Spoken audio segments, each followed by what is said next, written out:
சரியான பலன் கிடைப்பதற்கு மன தூய்மை வேண்டும். அன்பு, கருணை, பொறுமை போன்ற நற்குணங்கள் நமக்கு வேண்டும். அதைவிட முக்கியமானது, இன்று நான் கோபப்பட மாட்டேன், பிறர் சொல்வதை பொறுமையுடன் கேட்பேன். இப்படி வாரத்தில் ஒரு நாள் செய்தால் அதுதான் சரியான விரதம்.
மகிழ்ச்சியும் அமைதியும் தான் நம் வாழ்வின் முக்கிய குறிக்கோள்கள்.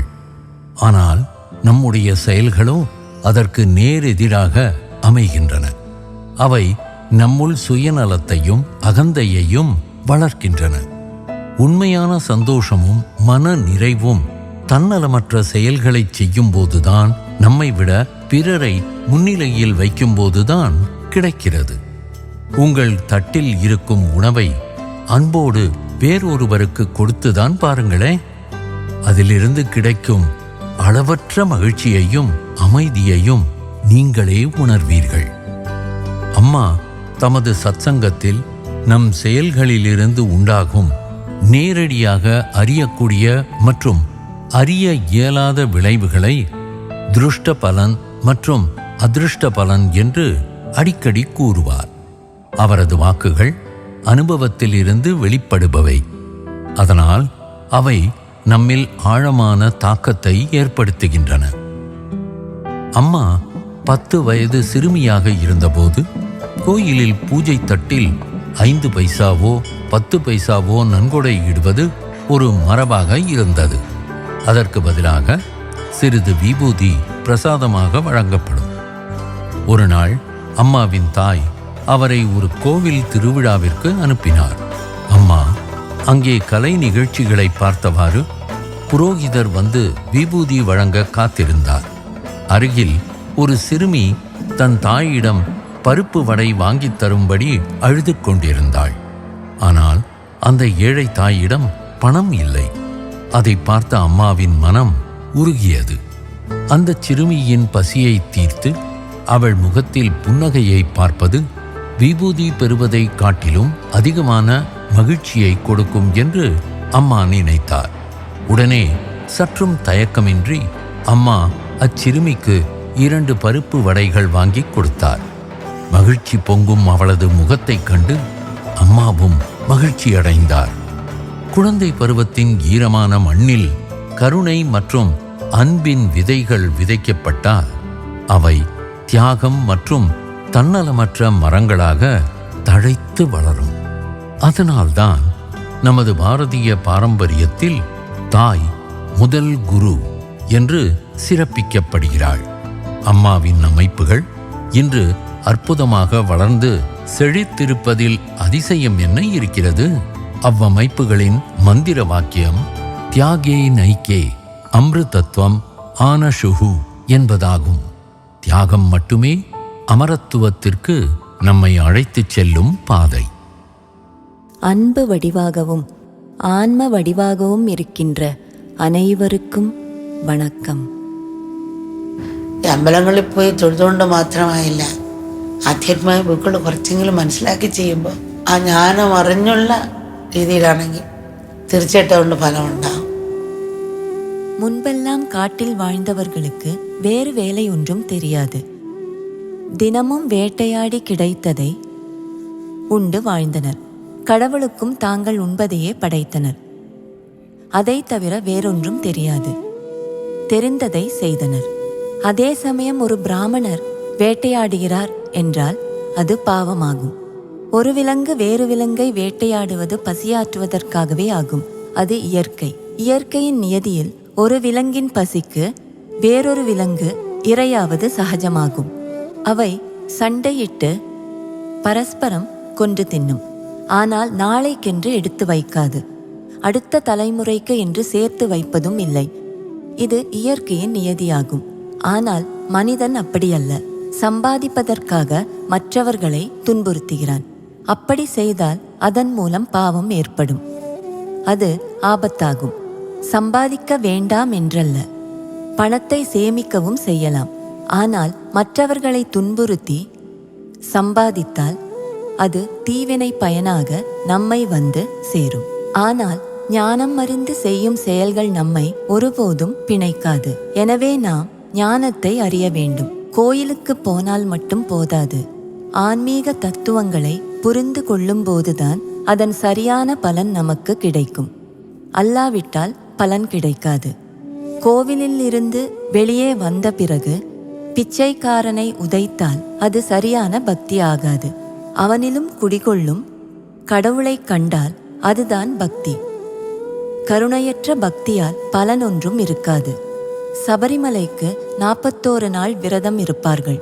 யாரை கண்டாலும் சுவாமியே ஐயப்பா என்றுதான் அழைப்பார்கள். யாரையும் திட்டமாட்டார்கள். சைவ உணவை உண்பார்கள். இப்படித்தான் சபரிமலைக்கு போவார்கள். ஆனால் திரும்பி வந்த பிறகோ எல்லாம் தலைகீழாகிவிடும். யானை குளித்த பிறகு மண்ணில் புரள்வது போல. சரியான பலன் கிடைப்பதற்கு மன தூய்மை வேண்டும். அன்பு, கருணை, பொறுமை போன்ற நற்குணங்கள் நமக்கு வேண்டும். அதைவிட முக்கியமானது, இன்று நான் கோபப்பட மாட்டேன், பிறர் சொல்வதை பொறுமையுடன் கேட்பேன். இப்படி வாரத்தில் ஒரு நாள் செய்தால் அதுதான் சரியான விரதம். கடவுள் ஒரு நதி போன்றவர். அவருக்கு சாக்கடை நீர் தேவையில்லை. அவருக்கு தாகமும் இல்லை. ஆனால் நமக்கு நம்முடைய மனதை தூய்மையாக்க யமநியமங்கள் அவசியமாகும். அந்த கரணம் தூய்மை அடைய அவை உதவும். நம்மில் விழிப்புணர்வு ஏற்படுவதற்கு பூஜைகள், ஜபம், ஹோமம் போன்றவைகள் எல்லாம் உதவியாக இருக்கும். உப்பு நீரில் தொடர்ந்து நல்ல நீர் ஊற்றினால் உப்புத்தன்மை குறையும். பிறகு அதை குடிக்கலாம். ஆனால் அதில் தொடர்ந்து நல்ல நீர் ஊற்றியதால் உப்புத்தன்மை குறைந்து குடிநீராகிவிட்டது. நேற்று வரை குடிக்க முடியாமல் இருந்த நீர் இன்று குடிநீராகிவிட்டது. கரிந்த கயிறை கண்டாலும் கயிறு இருப்பதாக தோன்றும். ஆனால் அதை வைத்து கட்ட முடியாது. அதுபோல இங்கே விழிப்புணர்வு ஏற்பட்டு விட்டால் அவரது மனம் ஒன்றிலும் ஒட்டாது. தண்ணீரில் வெண்ணெய் போல. அவரை கண்டால் எல்லாம் செய்வதாகவே தோன்றும். ஆனால் அவருக்கு பற்று இருக்காது. எதிலும் ஒட்டமாட்டார். தாமரை போல. அந்த விழிப்புணர்வு ஏற்பட மனதை தூய்மைப்படுத்தி ஆத்மபாவத்தை உணர்த்த வேண்டும். இப்பொழுது மனம் நம்முடைய கையில் இல்லை. பல பொருட்களிலும் பந்தப்பட்டு இருக்கிறது. மனதை நன்றாக அடக்கி அதை நம் வசமாக்க அதன் நிலைக்கு நாம் செல்ல வேண்டும். முள்ளை முள்ளால் எடுப்பது போல. அதற்குத்தான் விரதங்கள் எல்லாம் எடுப்பது.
ஜப்பானிய கலாச்சாரம் பல்லாயிரம் ஆண்டு பழமையான மரபுகளால் செதுக்கப்பட்டதாகும்.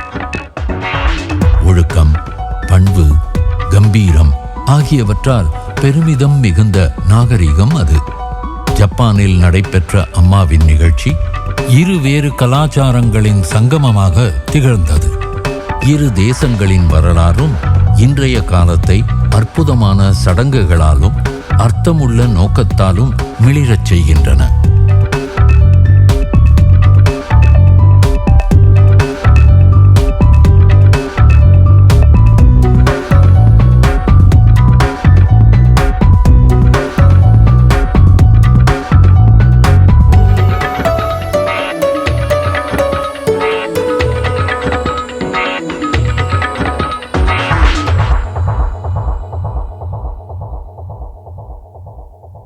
மங்களம் நிறைந்த குரு பூர்ணிமா நாளில் அம்மா ஜப்பானில் இருந்தார். அத்திருநாளை தங்கள் அன்பு தாயும் குருவுமான அம்மாவுடன் சேர்ந்து கொண்டாடும் பேறு வாய்த்ததில் அளவற்ற மகிழ்ச்சியில் திளைத்தனர் பக்தர்கள். அம்மாவின் களங்கமற்ற அன்பை தங்கள் வாழ்க்கையில் வரவேற்று அகமகிழ்ந்தனர் அவரது ஜப்பான் குழந்தைகள். धवलावकुण्ठनवतीं तेजोमयीं नैष्टिकीं स्निग्धापाङ्गविलोकिनीं भगवतीं मन्दस्मितश्रीमुखीं वात्सल्यामृतवर्षिणीं सुमधुरं सङ्गीतनालापिनीं श्यामाङ्गीं मधुसिक्तसूक्तिम् अमृतानन्दात्मिकामीश्वरी.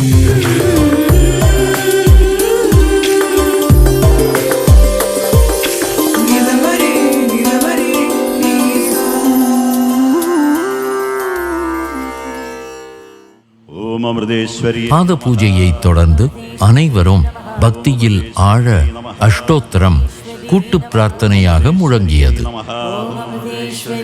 ஓம் பூர்ண பிரம்மஸ்வரூபிண்யே நமஹ. ஓம் சச்சிதானந்தமூர்த்தயே நமஹ. ஓம் ஜாதவேதசே சுனவாமசோ மமராதி யதோ நிதஹாதி வேதஹ சனः பரிஷததி துர்காணி விஸ்வானாவேவ சிந்தும் துரிதாத்யக்னிः தாமக்னிவர்ணாம் தபசா ஜ்வலந்தீம் வைரோச்சனீம் கர்மஃபலேஷு துஷ்டாம் துர்காம் தேவீகும் சரணமஹம் பிரபத்யே சுதரசிதரசே நமः. பின்னர் அம்மா அரங்கிலிருந்த ஒவ்வொருவருக்கும் தம் கையால் பிரசாதம் வழங்கினார்.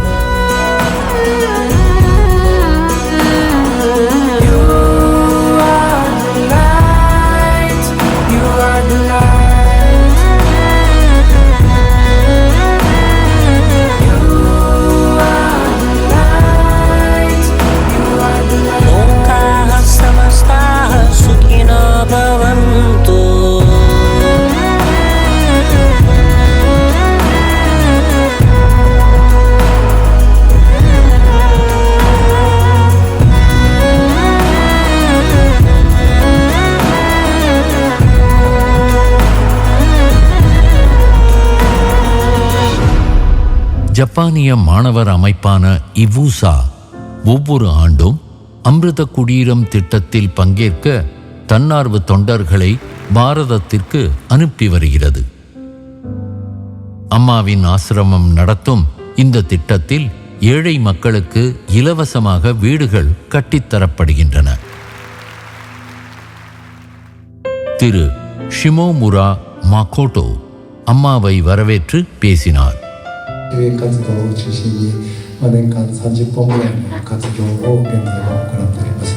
ஜப்பான் பொருளாதார ரீதியாக பெரும் வளர்ச்சி கண்டுள்ளது.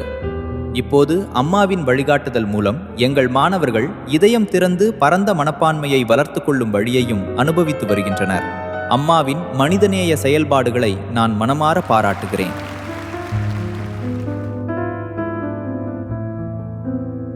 அம்மா எங்கு சென்றாலும் அங்கே எல்லா வகையான பாசாங்குகளும் மறைந்து விடுகின்றன. தனது தரிசனத்தின் மூலம் ஒரு தாய்க்கும் சேய்க்குமான உறவின் உறுதியான பிணைப்பை ஏற்படுத்தி அந்த சூழலை தூய்மையும் நெருக்கமும் நிறைந்ததாக மாற்றிவிடுகிறார்.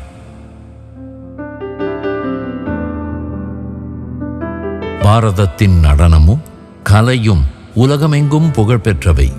ஏனெனில் அவை இறைவனை அடைவதற்கான பாதையாக கருதப்படுகின்றன. ஒரு ஜப்பானிய பக்தை தன் கலைப்படைப்பை அம்மாவிற்கு அர்ப்பணித்தார்.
जगदम्बिके ललिताम्बिके उरुगुगिன்றேன் உன்னன்பின தாயே जगदम्बिके ललिताम्बिके உருகுகின்றேன் உன்னன்பின தாயே जगदम्बिके ललिताम्बिके